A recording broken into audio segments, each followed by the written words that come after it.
Hey guys, Boy here, and today we're going to talk about weird builds that work. Usually when I make my usual things I learn videos, people tend to internalize the build pros do as the only way to play said hero. And most of the times, their builds are fit for 80 to 80% of the games.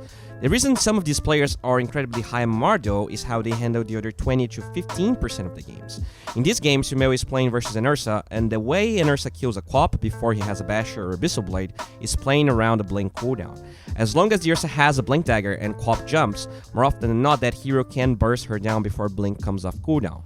Unless you go for a different build. And in this game, Sumail ended up going for Drums Travels, which might seem very odd to you, but watch this fight.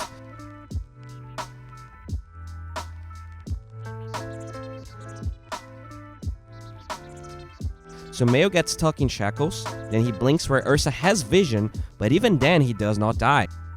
The reason for this is his 459 move speed with those items, alongside the tankiness of drums and that bracer. E.G.Scepter is probably an item that other players would consider since it locks Ursa in place, dispels track, and Searing Chains, and also gives you move speed. There's also G.Scepter, but first of all, E.G.Scepter costs 2800 gold, whereas drums cost 1600. If you activate drums with brown boots, you get the same move speed as E.G.Scepter, not counting the extra HP. G.Scepter is okay, but it's just a terrible item on Quap and it's not going to lead you anywhere. On top of that, Travels is the greatest item to compensate for the lack of mana regen items, while giving you even more move speed. In that fight we were talking about, not only Sumail was able to help survive, since he has Travels, he can use his normal TP scroll to T-push middle. By the way, Travels is definitely not an uncommon item on Quap at the moment. The mobility that the item gives you allows you to actually want to walk back to base, because not only you're super mobile with so much move speed, you can then use the same Travels plus TP scroll trick to fight and push waves once again. This is an identical scenario from the other one we talked about. Sumail is chasing the Batrider, and Ursa once again uses the blink downtime to go on Quap. Since he has 280 move speed instead of 200, which is exactly what he would have with only treads, he's able to buy enough time to survive and then use Travels to push waves later.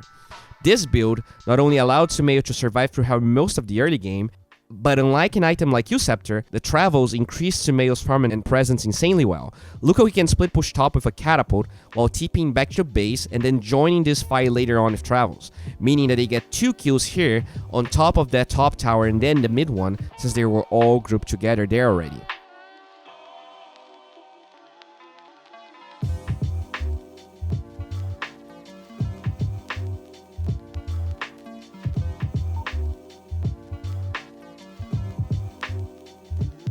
This game quickly gets out of control, even though the Ursa somehow was able to solo kill a very farmed PL.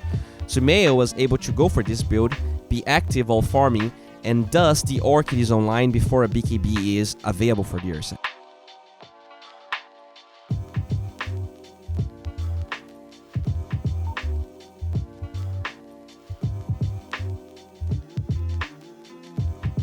Eventually, the Ursa even gets a Basher, but since Sumail rarely died in the early game, he snowballed out of control, and the combination of level advantage plus 10k build and move speed allows him to deal with the Ursa easily, even though he kept trying to abuse his blink cooldown. Look how the move speed here allows him to get out of vision at nighttime, wasting all of the Ember's mana.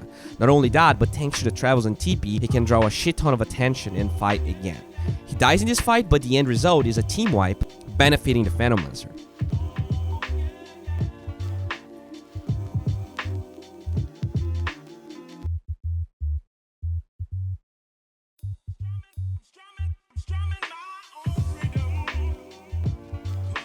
Guys, thank you very much for watching, commenting, and subscribing.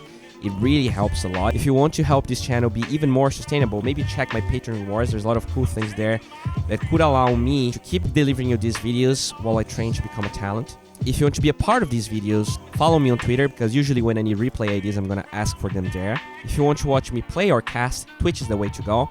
And we also have Instagram and Discord channels that you can find in the description below. Thank you very much for being here. Really appreciate you guys, and bye.